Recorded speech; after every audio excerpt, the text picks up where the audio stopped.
The Korean Mafia Boss threw me out for his mistress. Then his billionaire rival took me in and made me his queen. The man who threw me out is watching me leave with his enemy. A year ago, he chose his mistress over me. Now I belong to the one man he could never beat. He called me the help. His billionaire rival calls me his queen. And tonight, the empire he sold his soul to keep is mine. I used to pour wine for his family for tips. I loved him. I thought he loved me back. He threw me away like I was trash. His family said I was beneath their name. They thought I'd disappear. I had other plans. Everything his empire hides sits right here. 3 years next to him, I learned every secret. Then I carried it straight to the man he fears most. He thinks his rival got lucky beating him. He doesn't know I handed his rival the knife. His empire was never as safe as he thought. This is how a thrown-away waitress became a queen. Step 1, the betrayal that finally woke me up. Step 2, the family that shamed me in public. Step 3, the deal that flipped all the power. Step 3 is where everything changes, because I gave his greatest enemy the key to his empire. Step 4, the day he realized what he threw out. Step 5, the day I stopped begging to be loved and chose myself. But to understand tonight, you have to go back 1 year. Back to when I still believed love could save me. A year ago, I poured wine for a living. My name is Naomi.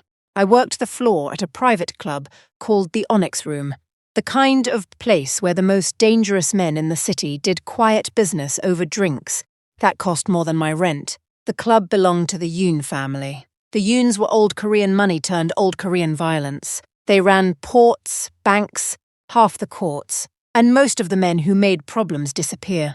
Girls like me refilled their glasses and learned fast to never, ever repeat a word we heard. I was 24, a black waitress working 2 jobs, sending money home, sleeping 4 hours a night. To the people in that room, I had no name. I was the girl, the help, the dark-skinned one carrying the tray. And then there was Yoon Sung-ho. He was the heir, the next Korean Mafia boss in a long line of them. Cold the way a blade is cold. Handsome in a way that made grown men go quiet when he walked in. Tattoos crawling up his neck. He never raised his voice. He didn't have to. The first night I served his table, he watched me the whole time and said nothing. The second night, he asked my name. Nobody in that building had ever bothered before. It turned into a secret. Stolen hours after the club closed. Long drives along the river when the whole city was asleep. He told me I was the only honest thing in his poisoned world. He told me, and God help me, I believed him, that one day he'd put me in front of his whole family and dare them to say a word. I loved that man with everything I had. That was my mistake. I let myself believe a mafia prince could really choose a waitress. And because I loved him, I paid attention to everything. I didn't plan it. I just listened, the way a woman in love listens. I learned which judges took his money. I learned which cops looked the other way. I learned the names of the men who did his dirty work, where the real money moved, and which of his partners he was quietly robbing blind. Late at night, when he trusted me enough to leave his study door open, I saw the files, accounts, the secrets the Yoon Empire was built on. I never wrote any of it down back then. I just kept it, the way you keep things from the person you plan to spend your life with. There was one named Sung-ho said like a curse. Seo-ji-han. Seo-ji-han was the head of the Seo group, the Yoon's oldest enemy. Old money too, but a different kind. The Seos had spent a generation going clean, turning blood money into real banks, real buildings, real power. Ji-han was a billionaire the law couldn't touch, and he was the one man Yoon Sung-ho had never been able to beat. Whenever the Seo name came up, Sung-ho's whole face changed. I used to think it was just business. I didn't understand yet that I was about to walk straight into the middle of their war. The cracks started when the family decided it was time for Sung-ho to settle down. Properly. Respectably. A waitress was fine for a few years of fun. That's how they saw me. But a mafia empire needs a real wife. Old money. The right family. The right face. And in their world, the right face was never going to be mine. Her name was Lim Chae-rin. Chae-rin came from a powerful family the Yoons had wanted to tie themselves to for years. She was beautiful in that cold, polished way. Designer everything, a smile like a knife. The first time we met, at a family dinner where I was half guest and half servant, she looked me up and down and said, loud enough for the whole table, "Oh, this is the waitress. How charming." Sung-ho always did collect strays. Everyone laughed. Sung-ho didn't stop them. That was the first sign. His mother, Madame Hua-young, lit up around Chaerin like a different woman. In 3 years, she'd said maybe 10 cold words to me. With Chaerin, she glowed. Finally, I heard her say, "A woman who belongs in this family. Not that." She waved her hand at me like she was shooing a fly. "Charity case you dragged in off the street." Then came the night he made it official. It was a huge gala at the family estate. Half the powerful people in the city were there. I thought I was just attending as his guest. I wore the one nice dress I owned, and I told myself this was the night he'd finally choose me.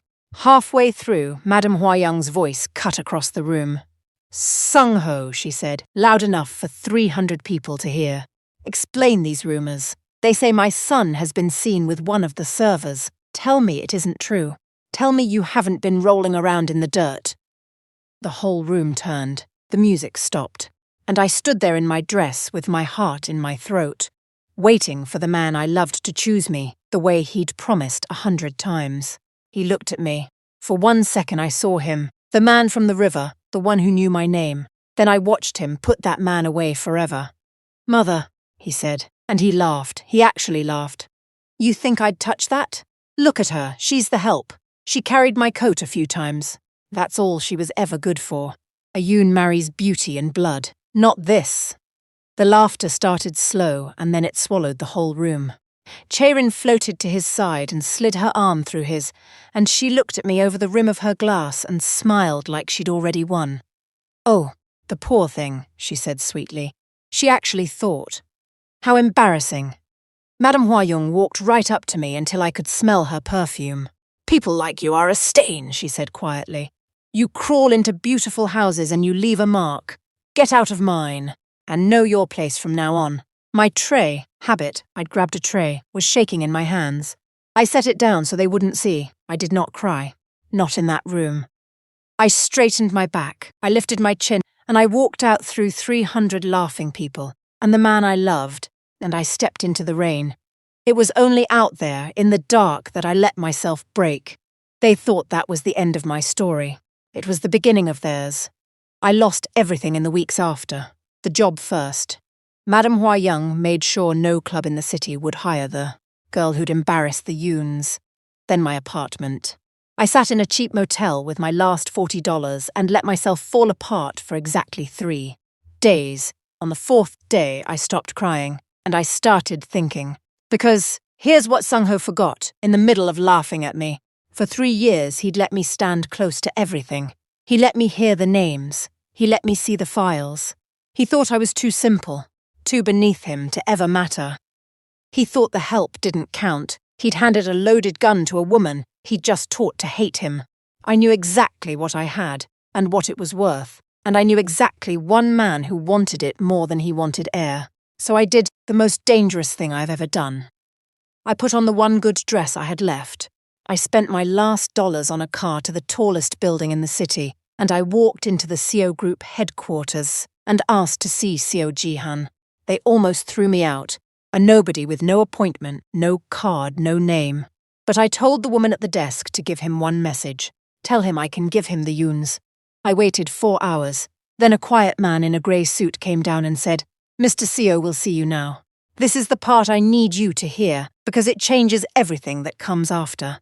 I didn't go to Seo Jihan to be rescued. I went to make a deal. Seo Jihan's office was at the top of the world. All glass and silence. The city spread out under it like something he already owned. He was younger than I expected. Sharp still. The kind of calm that comes from never once being the most scared person in the room. He didn't look through me like the help, or look at me like something he could buy, the way Sung-ho had at the end. He looked at me like a problem worth solving, like I was interesting. "You said you can give me the Yoons," he said. "Sit, convince me." So I did. I told him everything. The accounts I'd seen, the judges, the cops, the partners Sung-ho was robbing, the places the empire was rotten under all that gold. I didn't have proof yet. But I knew where every single body was buried, and I knew the empire well enough to know exactly how to dig it up. When I finished, he was quiet for a long time. "You understand what you're offering me," he finally said. "Men have died trying to bring me a tenth of this." "I understand," I said. My voice didn't shake. I'd cried all of that out in a motel room, and I'm not offering it for free. Of course not. Something almost like a smile. "What do you want?" "Protection," I said. "A new start, and a front row seat when it all comes down." I looked him dead in the eye. He threw me out in front of 300 people and called me nothing. I want to be a somebody he can't ignore when the empire he chose over me turns to ash. Seo Ji-han studied me for a long moment. Then he stood, and he held out his hand. "Miss Naomi," he said, "I think you and I are going to win." I shook it, and just like that, the waitress everyone wrote off walked out of that building as the most dangerous woman in the city. His enemy had no idea I even existed anymore. That was exactly how I wanted it. The next year changed me down to the bone. Seo Ji-han didn't hide me away like a secret the way Sung-ho had. He put me to work. He gave me access to people who taught me everything I was hungry to learn. Finance, law, how power really moves when the lights are off. I was a fast study. Turns out the waitress who memorized every order in a room full of dangerous men had a very good memory for everything else too. And slowly, piece by piece, I helped him take the Yoons apart. The first time, it was small. I knew Sung-ho was about to move on a shipping contract because I'd heard him talk about it for months. I told Ji-han. The Seo group got there first and took it clean. Sung-ho never knew how. But I want to be honest with you because this part mattered most.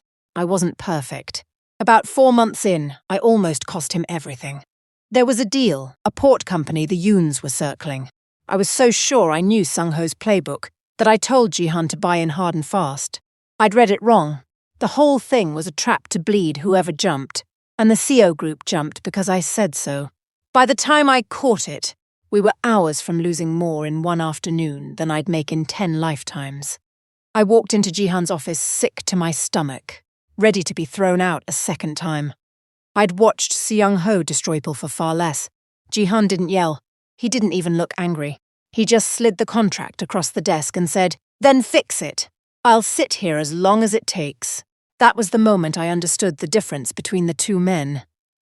Sung-ho would have used my mistake to remind me I was nothing. Ji-han used it to remind me I was capable, so I sat. All night, takeout going cold, the city dark beyond the glass, and around 3 in the morning, buried in the fine print of that trap, I found it. A clause the Yoon's lawyers had gotten too clever with.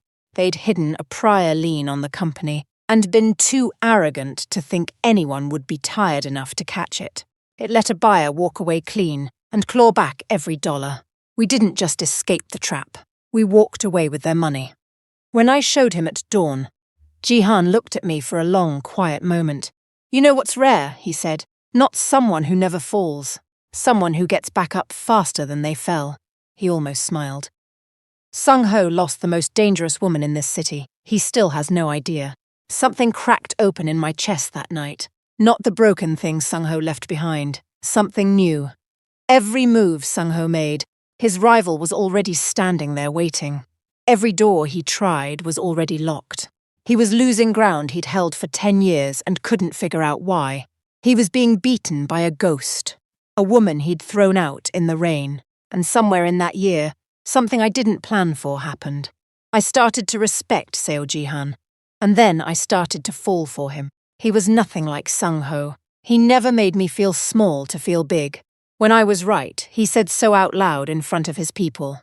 When I disagreed with him, he listened instead of laughing. He never once called me the help, or a stray, or a project. He looked at me like a partner, like an equal, like a queen. There was one night, late, after we'd closed a deal that took a major piece out of the Yoon Empire. We stood in his office watching the city, and he handed me a glass of wine. The good kind, the kind I used to pour for men who never learned my name. "You know," he said, "people are starting to call you my queen, the mysterious woman who runs half my empire and answers to no one." "And what do you call me?" I asked. He thought about it. "I don't make queens, Naomi," he finally said. I just refuse to pretend a woman isn't one when she clearly already is. He looked at me. Sung-ho had a queen pouring his wine for 3 years. He was too small to see it. That was always his weakness, not yours. I kissed him that night, and for the first time in my life, I let myself be loved by a man who wasn't trying to make me smaller. I didn't fall for Jihan and forget my mission. I fell for him, and I finished it, heart and aim both, never dropping either one. By the time society started whispering about Seo Jihan's brilliant new woman, no one had connected her to a waitress who'd vanished a year before, especially not Sung-ho. We crossed paths once before the end, a charity gala, the kind of place where the powerful pretend to be friends. I walked in on Jihan's arm, my hair down, my chin up, every inch the queen they were whispering about. And Sung-ho looked right at me, and he did not know me. He saw a beautiful, powerful stranger on the arm of the one man he hated, and his cold eyes warmed. He crossed the room to introduce himself. A man like that always thinks he can charm what he can't beat. "I don't believe we've met," he said. "Seo's keeping you a secret. He always did have good taste in things he stole from me. It took everything I had not to laugh." "We've met," I said. He frowned, searching, that ghost reaching up through a year of forgetting. For 1 second I watched him almost see it, and then his pride slammed the door.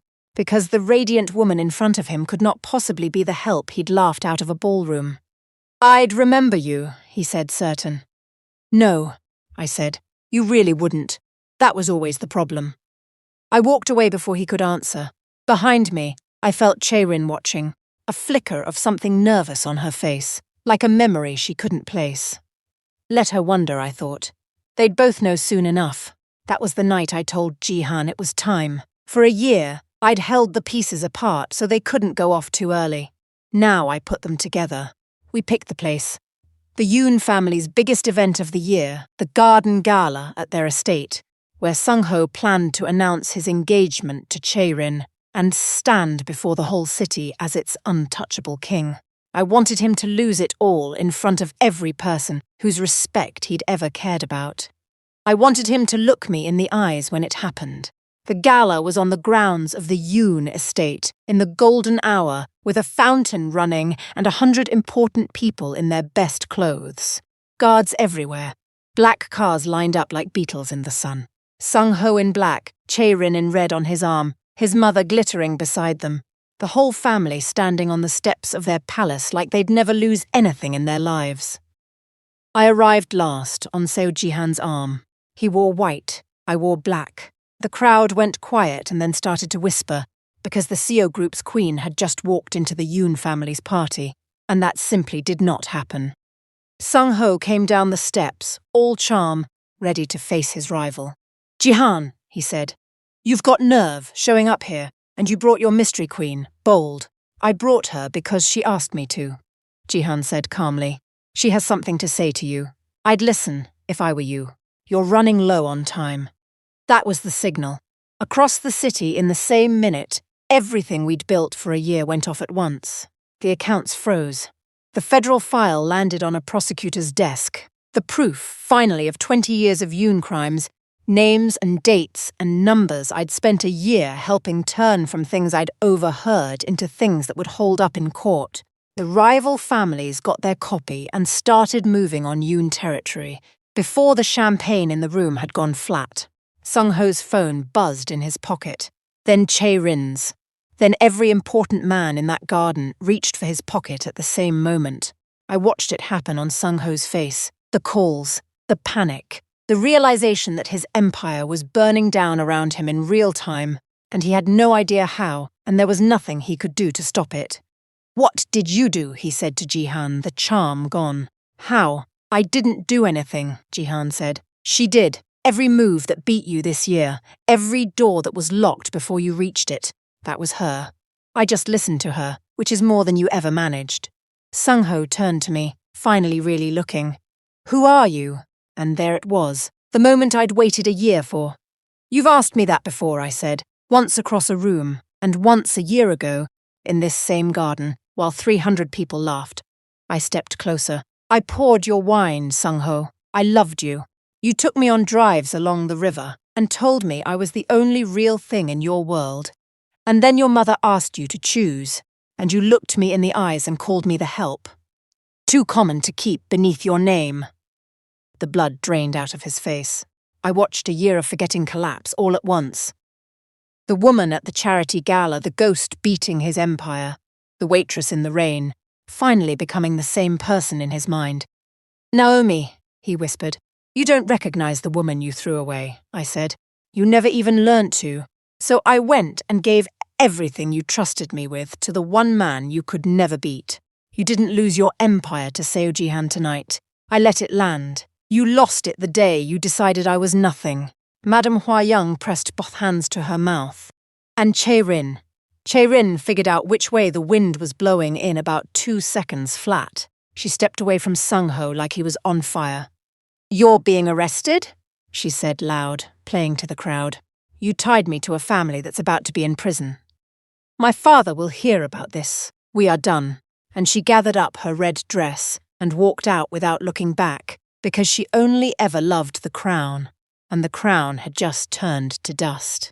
That's all she ever was. And Yoon Sung-ho, the most feared Korean Mafia Boss in the city, the man who'd laughed at me in front of 300 people, dropped to his knees on the stone of his own garden. "Naomi." His voice cracked. His hand came up toward me, shaking the way mine used to shake, holding a tray. "Naomi, please, I was a coward.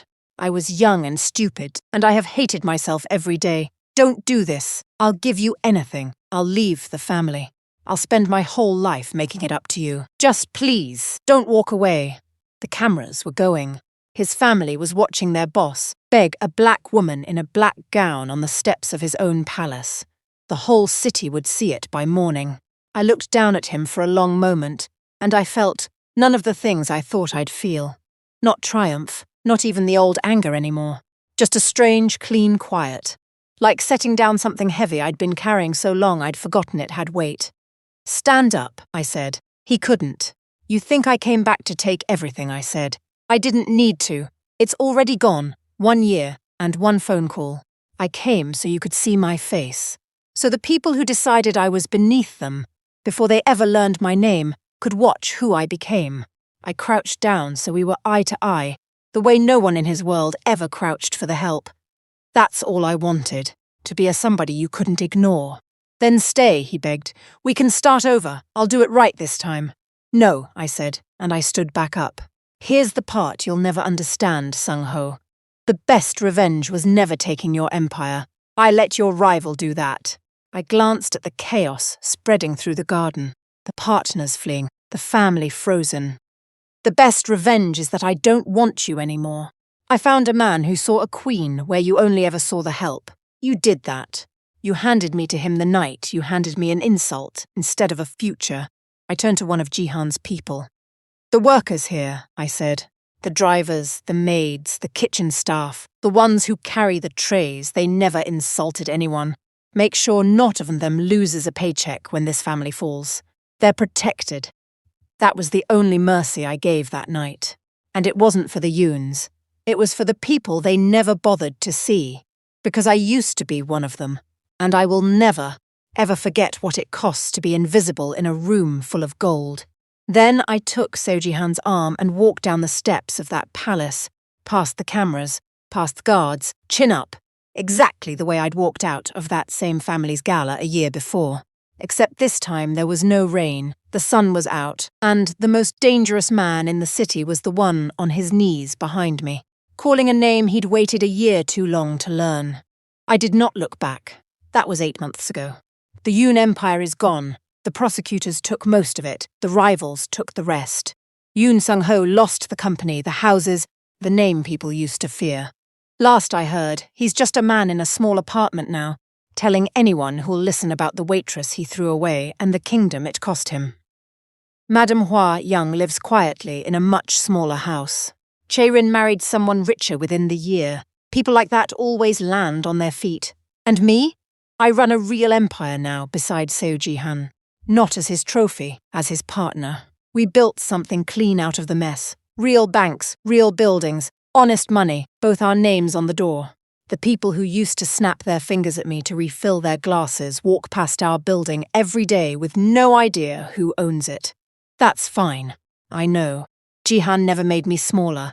He married me last spring in a quiet garden, no 300 people watching, and when he said his vows, he looked at me like I was the most powerful thing he'd ever seen. By then, I was. I think about the girl I was, the one in the rain with her last $40, certain her life was over. And I want to be honest, because it matters more than the revenge. Becoming powerful didn't heal the part of me he broke. I had to do that myself, slowly on my own. A good man helped, but no man can do that for you. The crown was never something So Jihan gave me. I walked in carrying it, the day I decided I was worth more than the insult he threw at me. He just had the eyes to see it, so let me leave you with this. Have people ever decided what you were worth before they bothered to learn your name? Has someone ever thrown you away like you were nothing? Only for you to become the very thing they'll spend the rest of their lives explaining. Here's what those palace steps taught me. The people who throw you out when you're down are showing you exactly who they are. Believe them the first time. Then stop begging to be valued by anyone who's already decided you're beneath them. Walk away, build your own kingdom, and when love finds you again, make sure it's the kind that lifts you up to stand beside it, not the kind that needs you on your knees. The man who called me the help made me feel like nothing, so I went out and became a queen. Not for him, not even for revenge. For me. And the day he finally fell to his knees and begged me to stay. The most powerful thing I have ever done was keep on walking. Before you go, give Naomi the respect Sangho never gave her. Like this video, subscribe to Mafia Heartbeat, and comment, "I kept walking" if you believe the woman they threw away can still become a queen. Because the next woman they underestimate is holding an even bigger secret, and you are not going to want to miss the night it all comes out.